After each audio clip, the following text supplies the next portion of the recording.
first episode. We're so excited. Nicole, how are you feeling? Are you excited to be doing this? We've been talking about this for months. I know. I think I'm excited.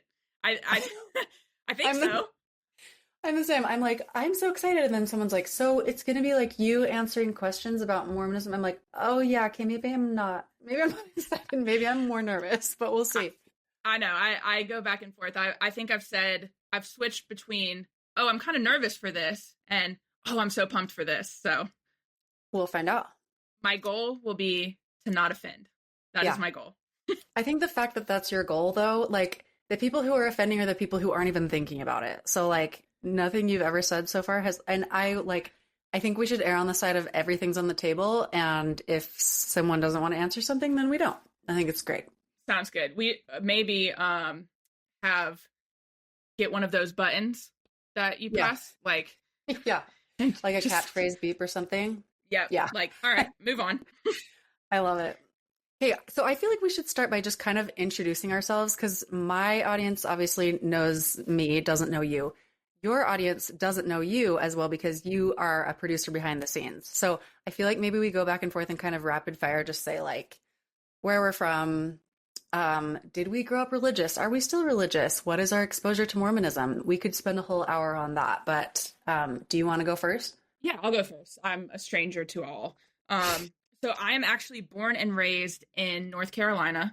I'm still in North Carolina, and I did grow up religious-ish, I guess. I grew up in the church, Southern Baptist, and throughout different periods of my life, I remember, there were years where every Sunday, church, every Wednesday, Bible study, and throughout the summers, vacation Bible school, and then getting a little bit older, joining church leagues for sports.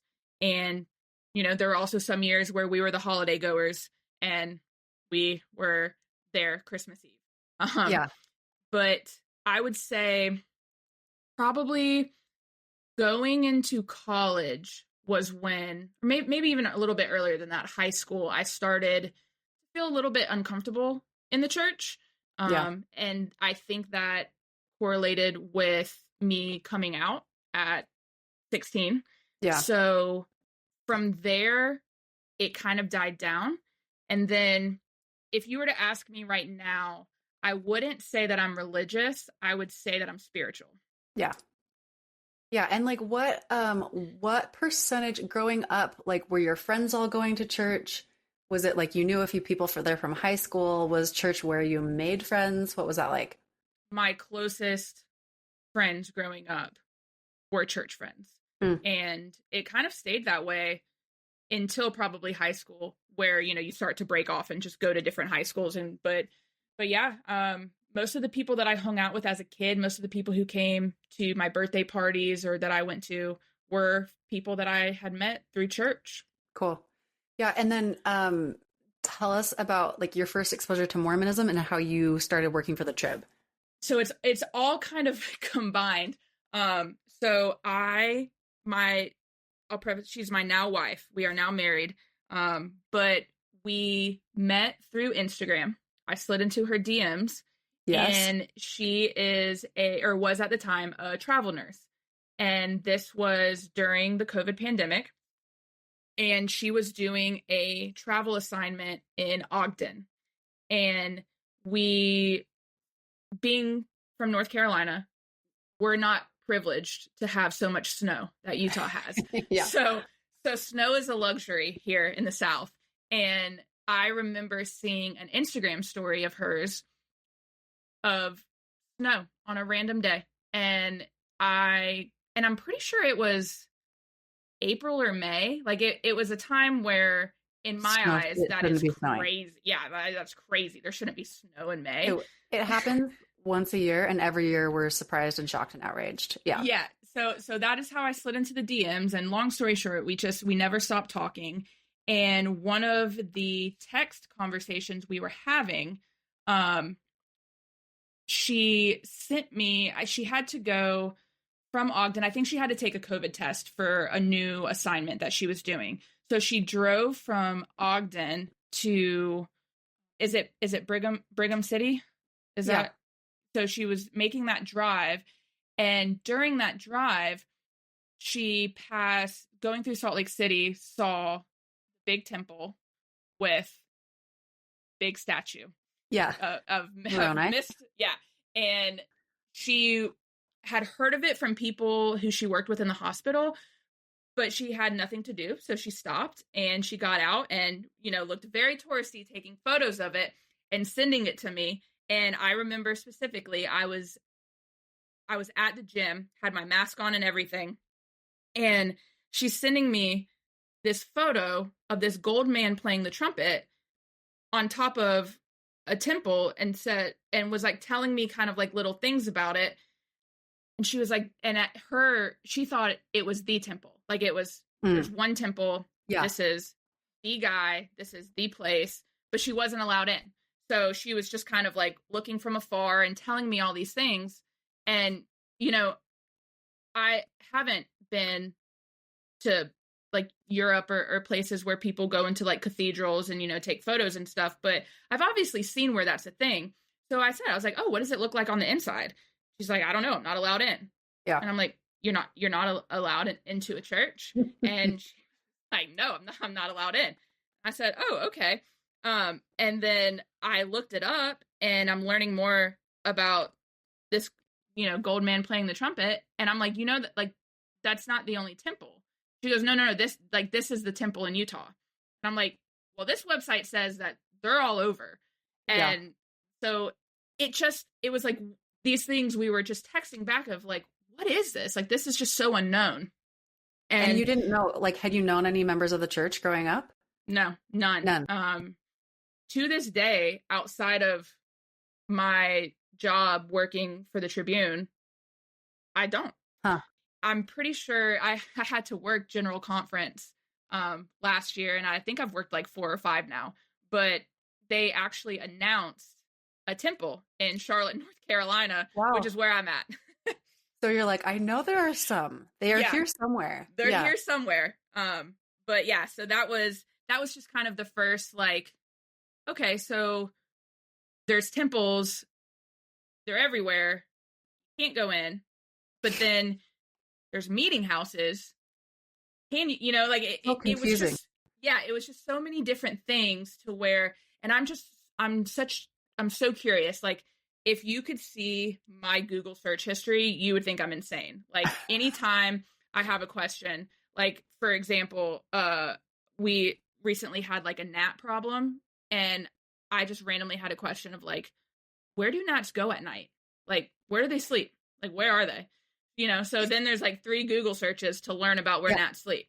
So I'm just like very curious that we all need to know. Yeah. I still don't really know.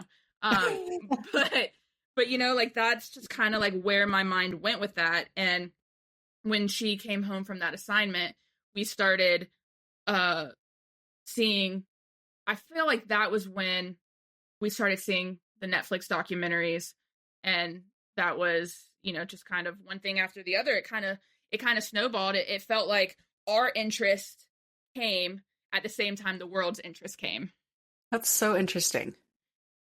And because we, like, in the church and like on my podcast, we've talked a lot about how what's happening now feels like the Mormon moment 2.0. So like back in 2012, and I don't even know if anyone outside the church, like I'm realizing that I assume people were aware of like the Mormon moment, which was like Mitt Romney running for president and like the Book of Mormon musical happening, right? And there was like this big moment where it was like, oh, people are like kind of talking about us. And then it kind of died down and nothing, you know, it didn't feel like it continued to grow.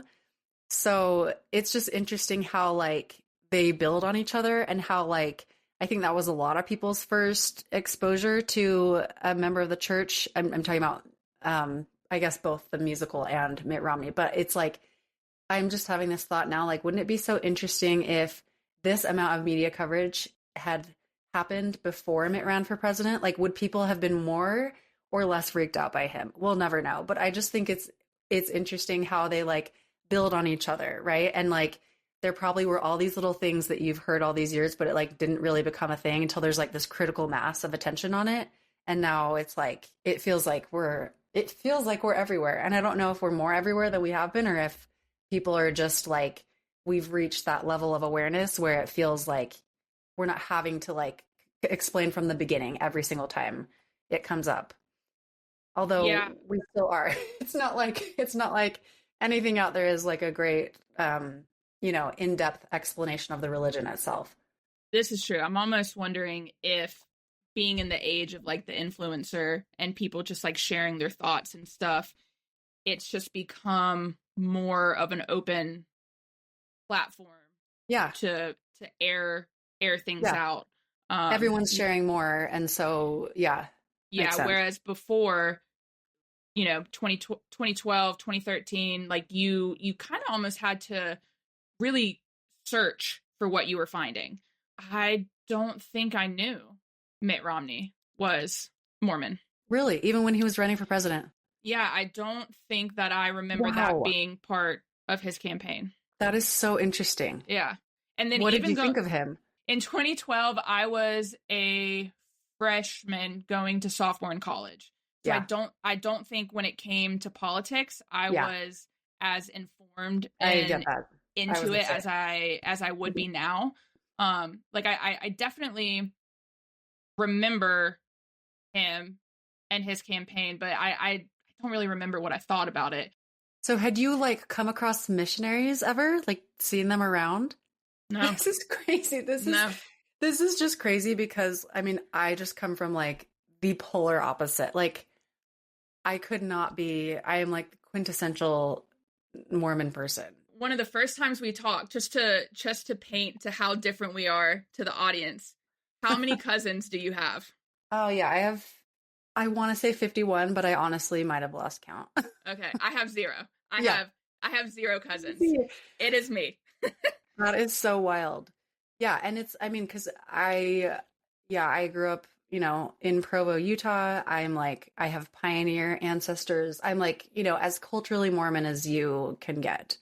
So the idea of not knowing about it it was like everything I knew. It was the air I breathed, right? It was like just ubiquitous. It was like, I feel like we didn't even, it's weird growing up here because it's like, it almost becomes something you don't talk about because it's just everywhere. So there would be missionaries, they knock on your door. Yeah. So that's how it started. Back before the internet and everything, it was like missionaries, they go in companionships, they go for 2 years, they go door to door, and they basically just ask if people want to hear about the gospel, which is like crazy that that's ever worked because it's so. The way that now, like given like the Ring doorbells, the way that I will look and hide, like I don't want to talk to anybody. I don't want to answer the door for anybody. Yeah. I like, even when the UPS man needs a signature, I make sure to go online and do it before. Like I don't want to interact with anybody at my door. And I feel like it's funny. That's like a whole genre of stuff I get sent on Instagram is like funny or awkward or like kind of sometimes rude footage of people interacting with missionaries. But I think it's changing a lot now. Like they do a lot more online. They do a lot through social media. Let's do an episode on missionaries. I know. I kind of like, I kind of want to role play this. Like what do you say?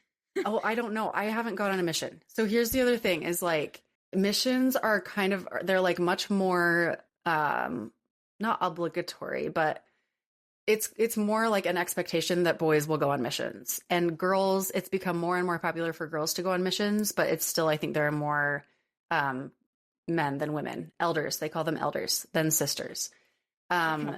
So yeah, it's like, but it's crazy. I mean, I have a nephew on a mission right now. He's in Houston, Texas, but he's speaking Vietnamese. And so he's like, but he also like, he did a lot of like Mandarin in high school. And so he's like using Mandarin and Vietnamese and English, and like, they're just, I don't know, contacting people everywhere. I mean, and that's why they wear the name tag so that it's like when they're shopping at the grocery store, they can like, strike up a conversation and people know who they are and what they're doing. But like, I mean, I think it's mostly rejection. Like, I think it's, which I could not deal with. I absolutely, that would hurt my ego. That would hurt my pride. And I would probably cry every night. Absolutely. It's funny. So I started most of my career has been in advertising, and I started like in LA at this pretty intense ad agency. And I remember a guy at my agency, I'd actually gone to school with him at BYU, and we ended up working at the same agency. And it was so interesting because like I was having a really hard time. We're pitching idea after idea after idea, and you're so young, you're clueless, and it's all these people, like there's so much pressure. And I was having such a hard time. Like it felt so crippling to me. And he's like, this is not phasing me. And he's like, I don't know why it's not phasing me. And then we like had this moment where we're like, maybe it's because of your mission. Because he was like, I don't know why. He's like, I feel like everyone in our same situation, our same age group was like hating their lives. Yeah. And he was just like it seems pretty normal. Used to it, yeah. Part of me is like, I think it teaches a lot of like really impressive life skills. And I'm honestly shocked that kids are still doing that. Like, it sounds so hard. It sounds so hard for mental health reasons. Like, it's just, anyway, it's crazy. But that's been like the primary way the church has spread and gained converts and baptisms. Well, then I guess that kind of makes sense because the Tribune did an article about how I think it's the University of Utah is now going to accept credits. I saw that, like offer college credit for people who've gone on a mission. Yeah. And at first when I saw that, I didn't really know how I felt about it. But hearing you talk, I mean, kind of makes sense to me because, I mean, that does teach life skills. And it's like they do tons of service. They do tons of, like, a lot of them teach ESL classes. Like, it's interesting. That announcement was really interesting to me because I had the thought, like, if BYU had said this, I think people would have been so up in arms about it and been like, oh, of course, it's like, it's such a cop out. Right. But I think it's awesome that the U is doing it because it's like, I don't know, it feels like them. It makes sense to me, right? Like, if you are fluent in a language, maybe you deserve some college credits for that. And I know they're doing it for like other humanitarian missions too, right? Yeah. There's a pretty wide range, but yeah, I mean, to me that makes sense. I did so many internships in college, and I really feel I got more life experience from doing those internships and being out in the real world. I mean, that's literally how I got my first job. For sure. Versus sitting in a college class, learning where my for sure. And go. It's interesting because it's like they come home from their missions and let's see, now they can go when they're 18. So they come home, they're 20 years old, they've lived on their own. Most of them haven't done any college. So it's like this weird mix of like, they're super mature in some ways, but like completely inexperienced in terms of like, I don't know, I guess school or like the real world in terms of a job or anything. So this is making me excited because I feel like there's so much. I know. Okay, I want to talk. So we wanted to do this episode specifically about Secret Lives of Mormon Wives, kind of talking about like the last season, some of the thoughts and questions that you came out of last season with, because season 2 is coming, in like a couple weeks? Yeah. Are you excited to watch season 2? I am. And I'll be completely honest. Season 1, I'm big on TikTok. I watch a lot of TikTok, and my wife started following the swinger mom drama when it was happening on TikTok. Wow. And so when this became a show, we could not believe it. We were like, how are they making a show out of this? Like, this is wild. And it felt like it was going to be messy. It felt like it was just going to be, I don't know, kind of trashy, if I'm honest. Like that was like my first opinion on it. And then we were in New York for a wedding, so hungover the day that it came out. And I was like, let's just rot and watch it. And I'm pretty sure we door dashed 3 meals, watched every episode in one sitting, just laying there, watching it on the laptop in an Airbnb. That's amazing. And by like after episode 1, I just remember being like, all right, like, let's go to the next. Yeah. But getting towards the end, I actually felt like it was good. And it was way better than I expected. And I left season 1 being excited because I felt like going into season 2, it felt very women empowerment. It had season 2, it set season 2 up to be about the women, and I mean, obviously drama, but yeah, left some you know, cliffhangers. it left me hopeful because I didn't leave season 1 thinking that like any of them were bad people. And in fact, not even Whitney. Well, I have my favorites and my least favorites. But after that, when I think pretty much all of them went on the Vile Files, this podcast, and I ended up watching it, and I just remember really feeling for Taylor and really having compassion and empathy for her and really rooting for her, honestly. And I really haven't seen or followed them too much on TikTok since, because I kind of just want to watch and see. Did you feel going in like they really advertised it as like a show about the swinging drama, and then when the show started it was like, oh, only one of them who was involved in the swinging scandal was actually in the show? Did you feel like... Yeah, so because I knew about the swinging drama beforehand, going into episode 1, I remember asking Jess, who is my wife, I remember being like, okay, so like, who's involved? She's like, well, this girl's not in it, she's not in it, and it, like, her, but she was with this person, and this is the guy. And I was like, okay, well, what?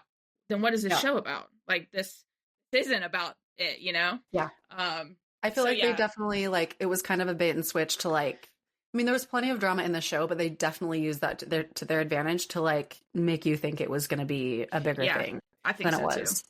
I mean, I guess I'm just curious. So watching the show, was there, like, were there any, like, myths about Mormonism that you felt like, did it clarify anything? And what questions, like, what are the biggest questions that it made you ask? I think it more so confused me because before watching that, we are a big housewife household. So in watching the Housewives of Salt Lake City, we kind of followed Heather Gay's story of how she is now outside of the church. But I remember there was this one episode where she actually reunited with some member of her family that she hadn't seen in like a really long time since she had been out of the church. And I also read her first book, and she kind of really explained the celestial kingdom. Oh. Just kind of explaining like the way that her family thought. So like saying that she can't be with them? Yes. Okay. And I just remember at that point being like, oh wow, okay. That's deep. But then watching this show, it seemed like everyone, I hope I'm remembering this correctly, seemed like pretty proud of their faith and like very devout in it. But obviously they're doing things that aren't going to lead them to that kingdom.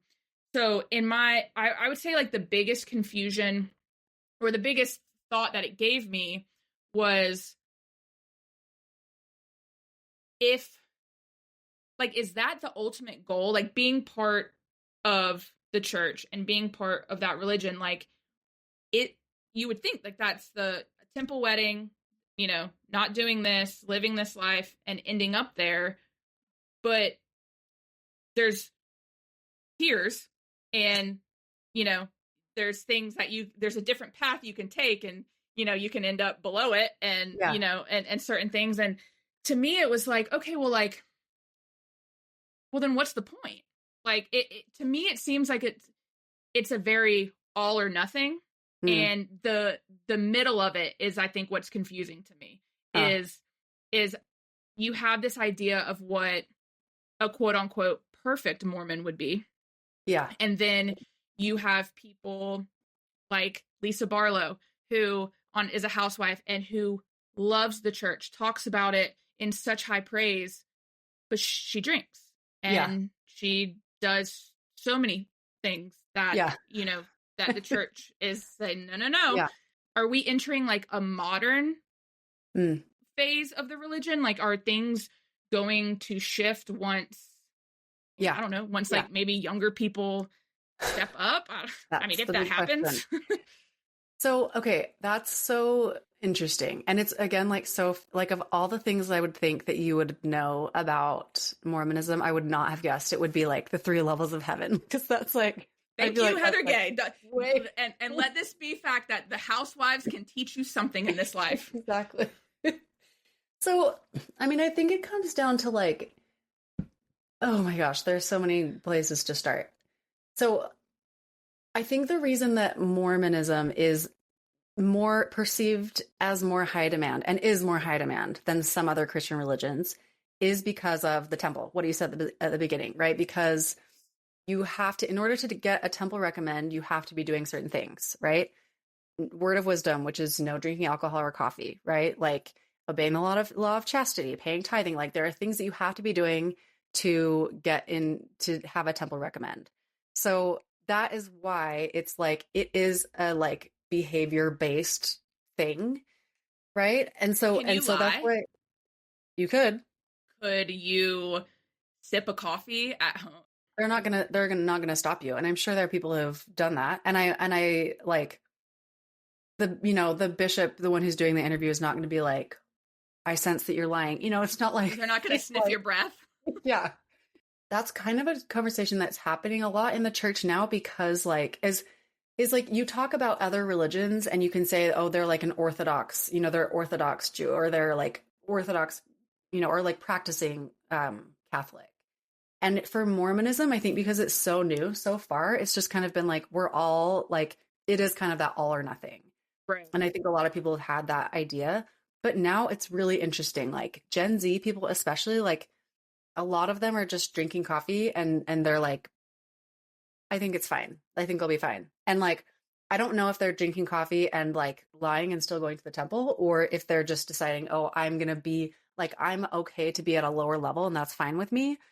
But it does seem like it's a total shift that's happening, where we're seeing like younger people having, like, we're starting to see different levels of the faith, I guess.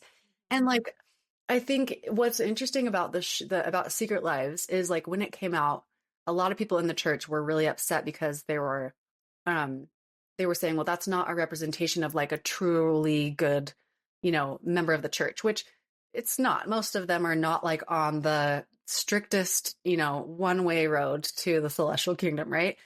But I think, again, it goes back to like one of the things that Taylor Frankie Paul said in an episode where she was like, church isn't for people who are perfect. It's for people who are trying to get better, right? And so I think that like perfectionism and spiritual perfectionism specifically has been like a really big struggle in the church's history. And like, I think that is something that people in the church like really struggle with. And it's something that like has tended to make for more devout members, but also be harder for people who aren't quite as devout, right? And so I think it's like you kind of have 2 camps of people in the church, and this is not official at all, but it's like you tend to find there's kind of like different personalities. Like even among the people speaking at General Conference, I feel like you can kind of suss out, like some are very like justice focused and some are very mercy focused. And it's like the justice people are like, no, you have to do all the things and it's all about obedience. And like, for me, like I hear that and I just get so stressed and I feel like I'm in trouble, and I have a lot of struggles with perfectionism, right? So like I gravitate towards someone else who's in the mercy camp, where it's like more of that Taylor Frankie Paul, where it's like everyone's welcome here. Like of course we're not perfect. So I think it just kind of like shows the struggle of religion in general, is that you're like trying to live to a standard, but the reality is that people are human. If you were to meet somebody who is super, super devout, more of the justice, do you often feel within the church those 2 people don't get along? I feel like it's like who votes red and who votes blue. So kind of, yeah, and it's kind of like it kind of like depends on where you live. It's interesting. Like if you live in a more conservative place, I feel like there tend to be more like justice, like letter of the law people. And if you live in like a bluer place, it tends to be more like loosey-goosey, like more mercy, which, and again, that's a vast oversimplification. Yeah. But like, it's not ever like, and again, by not getting along, it might be like you're in Sunday school and someone has a comment and then someone has a comment that like slightly disagrees and there's like very minor tension in the room for 5 minutes, like it's very like, and I mean, I'm sure there are, certainly there are issues with people not getting along in the church, in neighborhoods, in wards. But I think that's one thing I like about church is like, I feel like it forces me to interact with people that I wouldn't necessarily in my day-to-day life. And it like forces you to see more of people or get to know someone who like seems like a super justice person, but then they are like so loving and they do something that to serve you or something, right? So you kind of see like it, I feel like it blurs some of those lines that we like tend to, especially now, draw between, I don't know, red and blue. Yeah. That's oversimplifying it. Yeah. And I mean, it makes sense. My freshman year of college, I was in the dorms and I got paired with, and I'm born in Raleigh, North Carolina, which is a big city. And I was roomed with a preacher's daughter from nowhere, North Carolina. She had never met a gay person in her entire life, but her congregation had a lot of opinions and preached very against it. So it was a very awkward beginning, but it was the best experience of my college years because, I mean, I was invited to her wedding. We ended up so close, and we had a conversation one night of, she was like, I am so glad that I met you. Otherwise, what my dad preaches is that, like, I came here thinking that you were a criminal, that you were this evil person who does X, Y, and Z. Meanwhile, you're just like, all right, where's the Diet Coke? Like, like, meanwhile, you're a normal person. And and it was just, it's always so interesting to me how it just seems that there's so much common ground between two people, religious or not. And what you said was perfect. Like, people go to church, not to gloat on themselves, but to because they want to be there, because they feel like they need to be there and they want to be better. But when you say in church, how many different churches are there? There are temples and then there are meeting houses. Just two. Do people only go to meeting houses because they don't have a temple recommend, or do some people prefer a meeting house? No, so everyone goes to a meeting house on Sunday. Okay. Meeting house you go to on Sunday, and temples are closed on Sunday. So meeting house is where church happens. It's where the weekday, same thing, like Bible study, our version of that, right? But it'll be like a youth activity. It's where I play pickleball multiple times a week with my like fellow mom friends and all our crazy kids running around. So it's kind of just like, it's like the meeting house. There's a chapel, right? And then there's a gym and there are classrooms. So it's kind of like a community center. Okay. And then the temple is like just open during the weekdays, or every day but Sunday. Actually, maybe it's not open Monday. I don't know. It's open most days of the week. And that's where you go to do like other forms of worship, which again, how deep do you want to get into that? I mean, I feel like we should reserve that again for another episode. I was about to say, I'm sure we'll get there, because now I'm like, well, dang. So when all of these temples are announced and they get built, how come meeting houses don't get announced? Like, because isn't that where the people are going? Yeah, they're not as sacred, I want to say. It's like the temple, like it's like silent in the temple and everyone's wearing white, and like it's very like it is. So you literally what happens if you don't wear white? I mean, well, you walk in wearing clothes, but you change into white clothes. This is so weird. Okay, hold on. Do you bring your own clothes, or are these like you rent them? No, you bring your own, or if you don't have them, you can rent them there. So you're trusting that their laundry service is good. Oh yeah, it's like a whole like I feel like the logistics of the church should be studied. Like the fact that they can fill temples every shift of the temple with volunteer workers again blows my mind. Like it's kind of crazy. So that's essentially where like weddings happen, Mm. um sealings, right? So that's like the sealing is like the name of a wedding that happens in the temple. So it's a much more it's I don't know. Church is like where you go to learn, everyone goes to learn and like continue like to build on the beginnings of the testimony, and then the temple is where and like you're not required, you just go to the temple whenever you want. So it's not like there's a set time, like they have sessions all day every day, but like you just go in when you want. Okay. So And there's meeting houses everywhere. yeah. And but temples, right? There aren't temples everywhere because I think it's based on like there have to be a certain amount of numbers to like justify building one type of thing. I could be wrong on all of this. Please correct me in the comments if people know. But like you're like, I don't know. I was like, this sounds like doctrine to me. Yeah. So it's like, but that's why it's always interesting. Like I'm sure you've seen in General Conference have you seen this where they announce the new temples and people are like cheering? Now they've like asked us to stop cheering, which I'm like, come on, guys, let people cheer. But like, I think that's why it's so exciting for someone who gets a temple in their area, because like, if you live 10 hours from one, you have to drive, right. You know, you're road tripping to go to the temple, which is like not my idea of the most fun vacation. No. No. No. Okay. You had a question about women being breadwinners, specifically from Secret Lives. I want to hear more about that question. When you talk about different ideas of the perfect Mormon, it seems like very traditional roles. And something that was discussed within season 1 was how, like pretty much all of those women are the breadwinners of their family or of their relationship.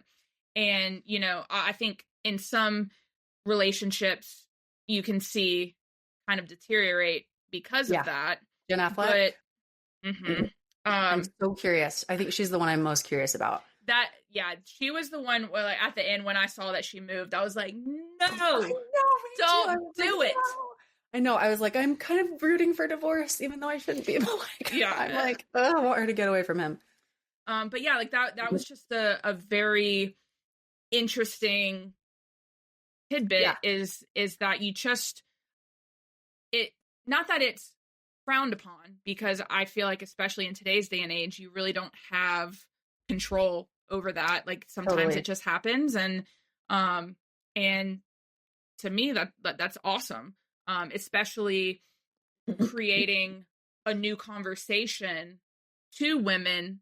If you want to work, you know, obviously not everyone's able to, and there's different circumstances for every family, but it just seemed very encouraging storyline for women Latter-day Saints of who might feel a little bit like tied down to where it's not encouraged. So that, I think, was a thing one of the things I liked most about it too, is just like it showed a different kind of Mormon woman, right? Because definitely if you're going to the most Orthodox members in the last 50 years, 60 years of the church, it's going to be man went to work, you know, woman stayed home with the kids. And like, there's a lot of stuff. I don't know. Again, this is something where like, if you talk to someone else in the church, they would probably be like, oh yeah, that's definitely doctrine. But because I work and I like working, I'm like, not like, it's very much like, there was this thing that came out called the Proclamation to the Family in like, I don't know, the 90s. And it was basically talking about how families are very important and they're the building block of society and they're the thing that we really care about, right? And like, we're going to plant our flag in good, strong families as a church. And part of that talks about how like, and it's kind of vague. I mean, it says like, men, you know, primarily are the providers for the family and women primarily are nurturers, and they should work together as equal partners in their home, right? Again, that's problematic for you for a number of reasons, but like but that's kind of like where I think the church got so entrenched in like the traditional family a nuclear family. And that is a lot of the, a lot of the doctrine is about like celestial marriage between a man and a woman. But like, as far as staying home and not staying home, it's kind of that thing where like that was possible in the last, whatever, 50 years, like right in the back half of the 20th century. Like that was financially a viable solution. It's not as much anymore, right? And I think something that you're saying, one thing that is interesting to me about the Secret Lives, like about those women, they are all breadwinners, but it's all through what's the word, like non-traditional paths. It's not like one of them is they're not working a 9 to 5. Yeah. And so I think, and I have mixed feelings about that, because I think part of that is something we kind of have to reckon with as a culture. Like I think we've seen since Instagram has been what it is, so many companies that have started that have been female founded by specifically Mormon women. Lots of them are like mom products. In some ways, it feels so inspiring to me, because I'm like, it's so awesome that these women are finding ways to use their talents, use their brains, make some income, and they can still do that while being a mom, right? Because it is so hard to work as a mom. Like it's so, and at a 9 to 5, it's so hard. But I also feel like how much of that is because they haven't been encouraged.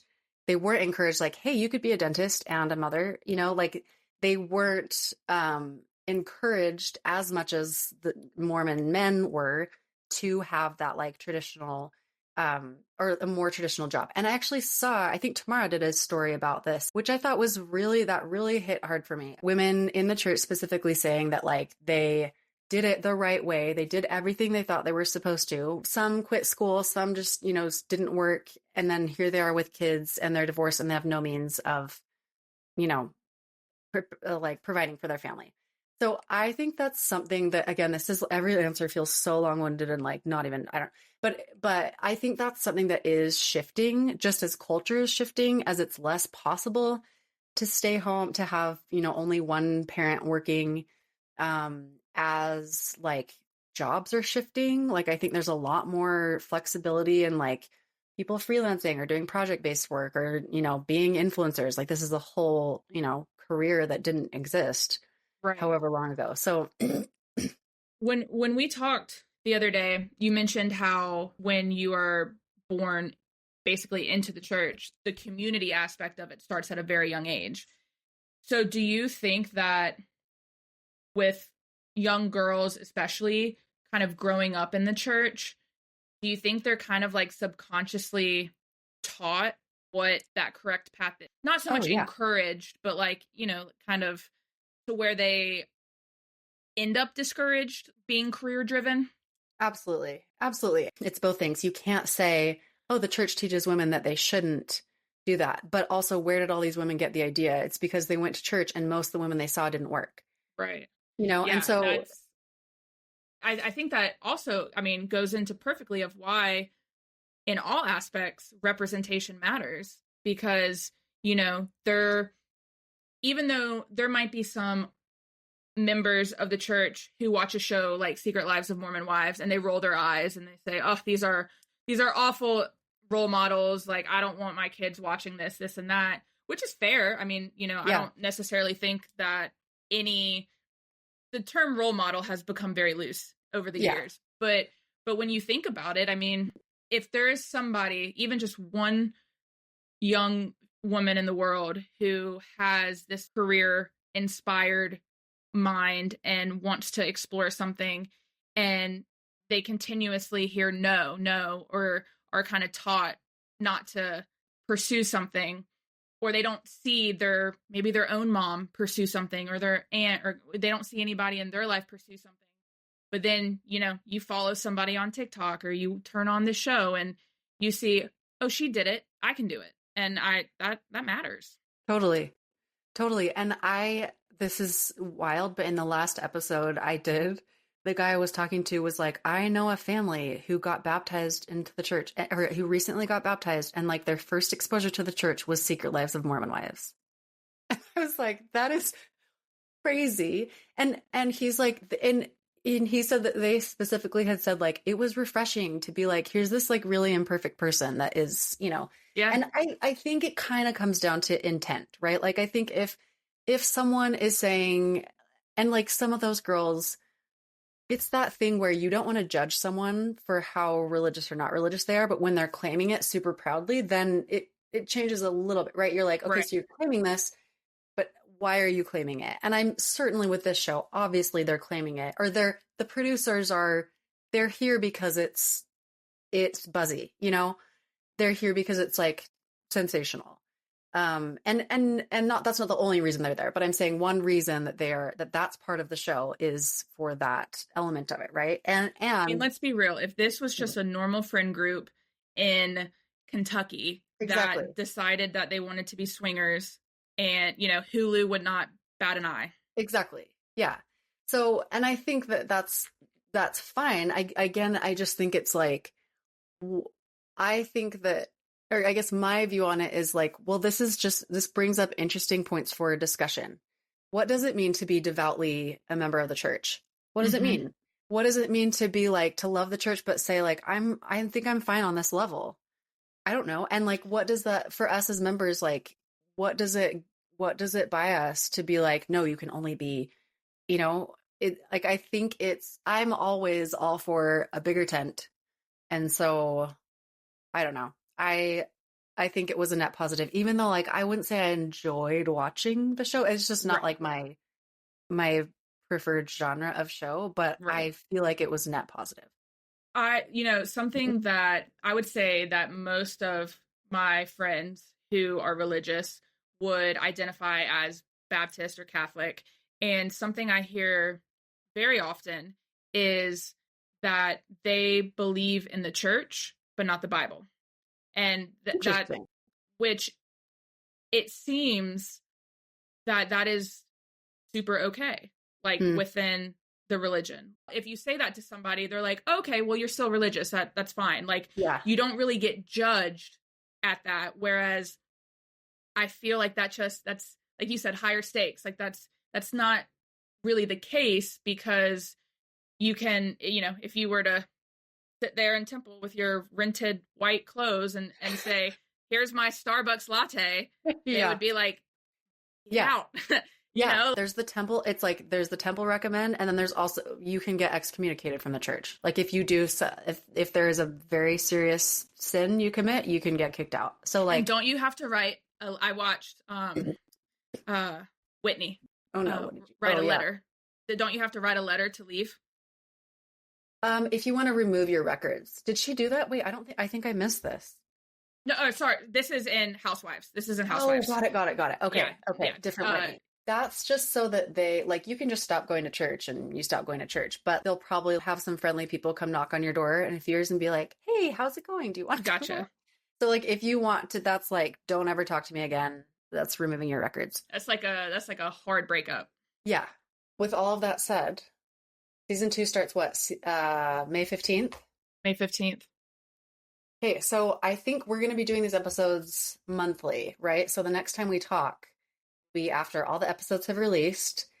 So I don't know. I mean, I'm sure we'll have so much to discuss next time we come back. But I'm curious if people have, like, as you're watching the show, I'm sure I'll talk about it on my Instagram.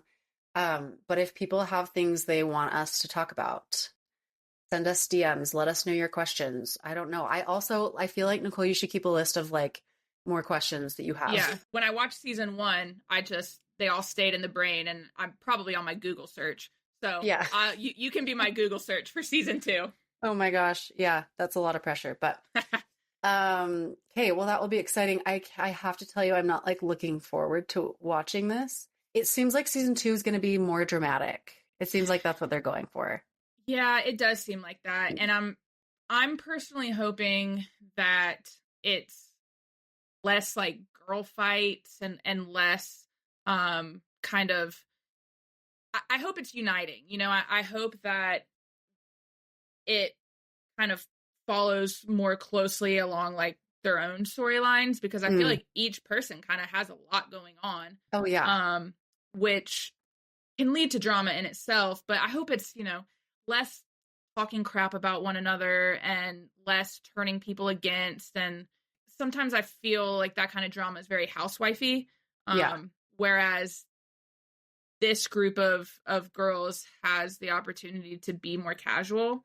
Well, and just maybe like have their stories carry it. Like maybe their stories are interesting enough that they don't need the story to be the drama, right? Because I agree with you. Like I think they each have really interesting stories, and I'm sure they'll, dial that up because it's what makes for like a clickable TikTok.